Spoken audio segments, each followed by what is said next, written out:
Well, good morning. It's Sunday, July the 22nd, I think. I decided to take the day off work today. I got some projects I need to get caught up on and things going on. First off, I started working on my lady's Freestyle. That one I picked up for a couple $100. We've been driving the dog out of this thing. It's a good vehicle. I like it. But the problem we've been having, if you notice back here, it looks like somebody ran into it or they backed into it with something, you know, back in the day. Well, the problem we've been having is been getting a mildew smell in here. And this thing's always wet. So today I tore into it to figure out what it was. You know, I was thinking since it was wrecked, you know, see the damage, that might be water might be getting past the seals or something, you know. Well, come to find out that's not the problem. The problem is this has rear air in it and it's plugged up somewhere.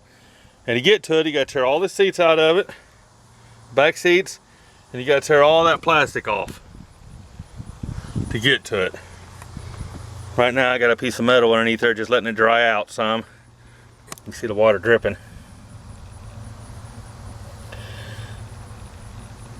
So I'm just letting her dry out and do her thing. So, what I'm going to do with this is, I'm not going to fix it. She doesn't need rear air. Air conditioning works fine up front. Just don't turn it on no more. If this was a newer vehicle, I'd probably go ahead and tear it all apart. But the age of it, the sun's beat on the plastic, you know, it's made it brittle.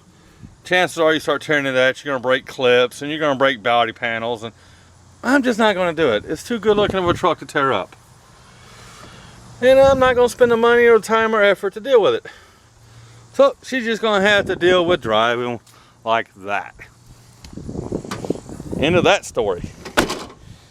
Well, the other thing I got to deal with today is, you remember this GMC Envoy I got the other day? Here about a week or two ago. I really haven't done anything with it. Haven't touched it. We had to wait on the title. The title, you know, the people moved down here from Pennsylvania, so it was an out-of-state title. So I just been waiting on the paperwork and everything to get sent off and get it in our name so it'd be our car, get it all legal. So we got the title sent off and we should have it back here probably this coming week. I did fix the motor noise in it though that it had, if you folks remember. Because I still had to move it around my yard here so I could mow the yard, and I didn't want it to burn up anything or tear up anything. And hold on a second. As you can hear, sounds perfect now. It wasn't the alternator. It was the idler pulley right underneath of it that was screaming. So I went ahead and replaced that thing. I think it was like 20 bucks. Sounds good now. And I did take this thing for a drive.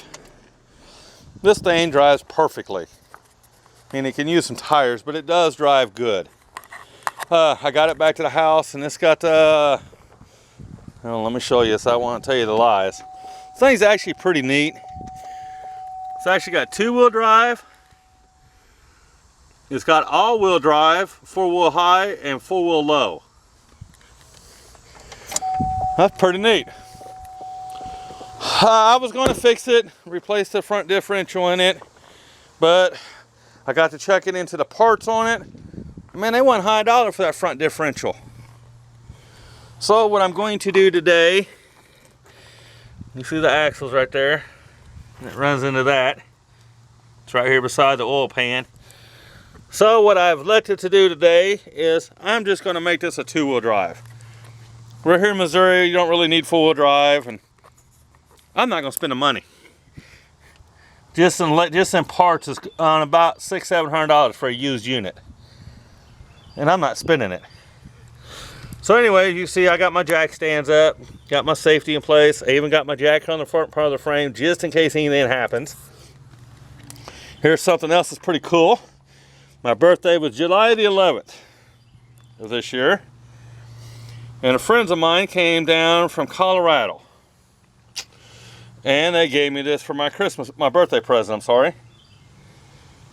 The DeWalt's not brand new, but it's pretty close to being brand new. And then he bought me a brand new 20-volt battery. Now, I've been using this since then. Battery's about dead. I forgot to charge it last night. But I wanted to show them that I've been using their tool that they give to me. It's a pretty badass little tool. It does a good job. Ain't got to do no more cranking down on the lug nuts on these freaking cars anymore.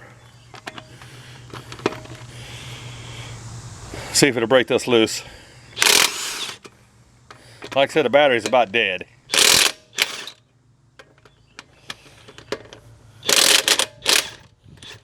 But I haven't ran across anything yet that I couldn't break loose.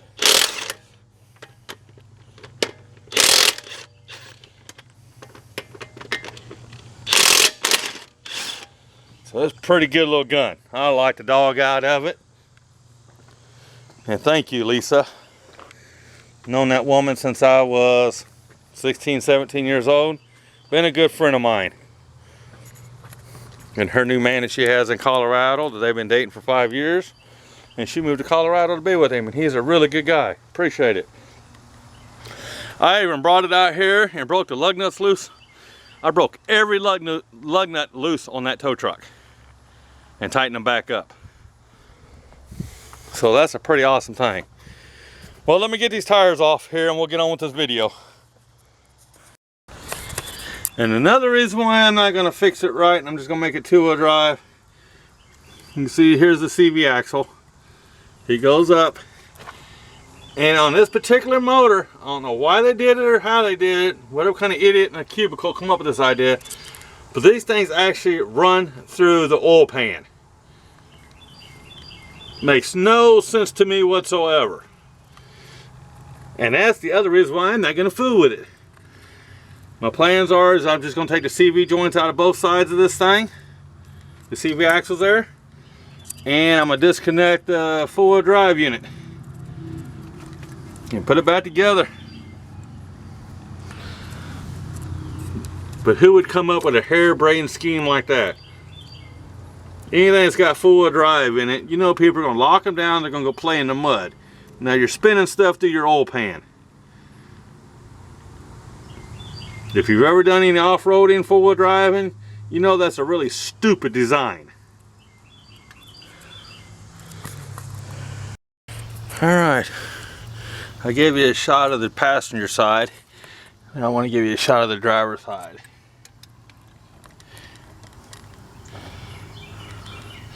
And I found the problem. After getting in the air, you can see the gears in there. See the gears? That's where it exploded. So that thing is definitely ain't no good.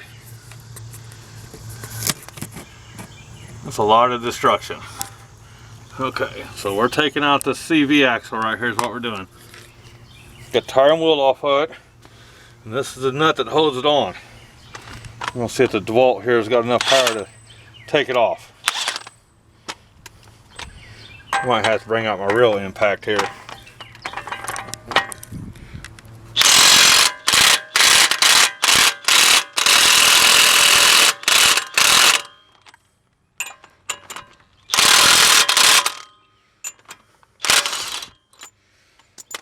Now here's a quick tip for you.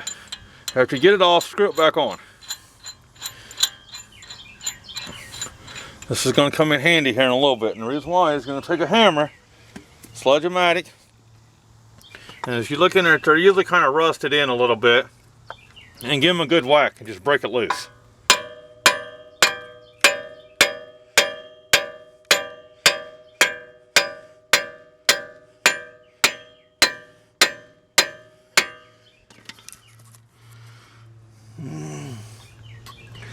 A little bit more. Not hitting it that hard. Let me give it a good whack here. There we go. And the reason why we did that is so that way, when we go to take it out of the hole here, we drop this ball joint, it comes out a whole lot easier. It's a lot easier to do that while it's solid to the car. You can get all fancy with this. Go spend the money on a ball joint remover and all that, a pickle fork, whatever you want to call it. You see how I got dropped. The best way to do it is take a hammer, which I'm using right here, a Sludge-O-Matic, and just hit it. Sorry about that, dropped my camera. Just take and hit it right here, a couple good whacks, and it will fall off. That easy. Save you a lot of time and money, because whenever you use those pickle forks, they go right here on the rubber, and they usually tear it all up. And they're pretty much worthless afterwards. So don't fall for that.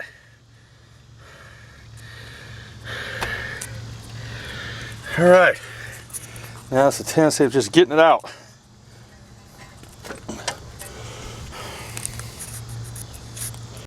Now since I didn't show you on the bottom bolt on how to do that with a sledgehammer, I'm going to show you on this tie rod end right here.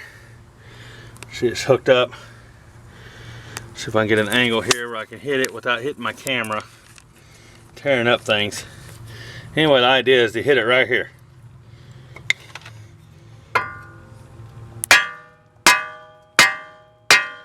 And there it is. See how easy that was? I don't ever use them tuning forks. Never, never, never. I did that so I could get some more room here, because that was kind of limiting me on what I could do with this. All right, give me a second here. Let me get this out of here. Well, I was going to show you guys the right way to do this. To undo it all. I did show you how to do the ball joints and all that. Quick and easy way. But as you can see, the sun's out here. I'm sitting directly in the sun here. I ain't got no shade on this asphalt. It's probably pushing 100 degrees. I'm not gonna take this time. I was sitting here thinking about it for a minute. Man, all I'm doing is getting out that CV shaft right there. That's all I'm doing. So, I'm gonna show you the quickest, easiest way to get this bitch out of here. Because I ain't gonna keep sitting out here baking in the sun to do a correct video for you folks. Just not gonna happen. So I'm gonna show you how the shade tree mechanics do it. Where I learned how to work on cars to begin with when I was about 14 years old, 15. As I went and got my trusty Sawzall. And I'm just gonna cut that shaft out right there. We'll cut that shaft out, then I'll take a pry bar, stick in here, pop it out of that transmission, and all this will come right out. And game over, job done. And that's the way to do it. I'll be right back with you here in a minute. Well, I had to change strategies again.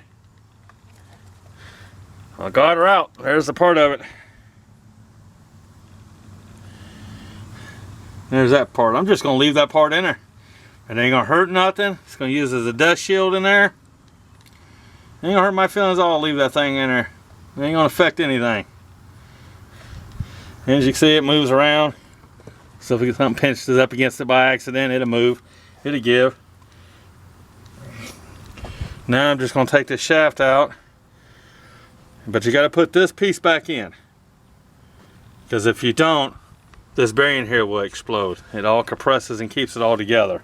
So you got to put that piece back in. But I'm getting rid of that piece. Word of a note for you. My Sawzall would not touch that thing. I've had a bunch of people tell me that the CV axle is a weak kneed, but I want you to look at that. That is some thick freaking steel. My Sawzall wouldn't even touch it. So I had to go out in the garage and get out my DeWalt grinder and just cut it off. Doing this the quick, easy way. It's too hot. I ain't got time, and I took the day off, and I just want to enjoy the day, and I still got another side to do. So let me get this apart, and I'll show you what it looks like. Like I said, I was going to show you the right way to do all this. It's just too freaking hot out here, and I don't have the time. I took the day off. I want to relax some. So I did it the quick and easy way. You see the CV shaft still there, the nuts back on there, which is keeping that bearing inside here complete. You see I cut it all, got it all out. You see right there, I just cut it in half. It's done. Now I just got to do the other side and put it back together and get inside and pull the fusible length for the full drive unit. So it doesn't work anymore. And see this thing later. Well, I'm just sitting here cleaning up. All then I got left to do is put the tires and wheels back on this thing.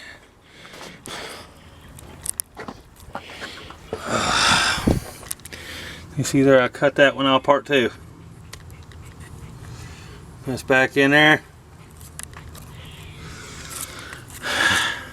That's the quick and easiest way to do this job. And leave those in there, and I'll act as a dust seal so that way no oil or nothing comes out in case the seal's bad or anything. Just leave them in there. It ain't going nowhere. It ain't gonna hurt nothing. Put tires and wheels on this, and then find the 4x4 fuse, actuator fuse, pull it, and it'll stay in two-wheel drive from now on. Never go back to four-wheel drive. And that will be it. And that's how you convert it from four-wheel drive to two-wheel drive, quick and easy. Took me about an hour and a half, 2 hours to do it. It got kind of hot, so I took a little bit of a break. I think we pushed 100 degrees here today. There's another look back at the passenger side, driver's side. See, I did the same thing there. And you ain't got to worry about nothing hitting it. So, there you go. So don't take your car to a garage and let them tell you it's going to take, you know, $600–700 and just in labor. That's ridiculous. Now I will tell you, my Sawzall would not cut them shafts. Them things are solid steel. That Sawzall just scraped all over it, and then we even put a dent in it. So I had to go out and go in the garage and get my grinder out and just cut them with a grinder. Thank you. Like and subscribe. I know I'm going to get a lot of comments on this. A lot of mechanics out there do things differently, but oh well, life be hard. I just ain't going to keep dealing with it. Thank you.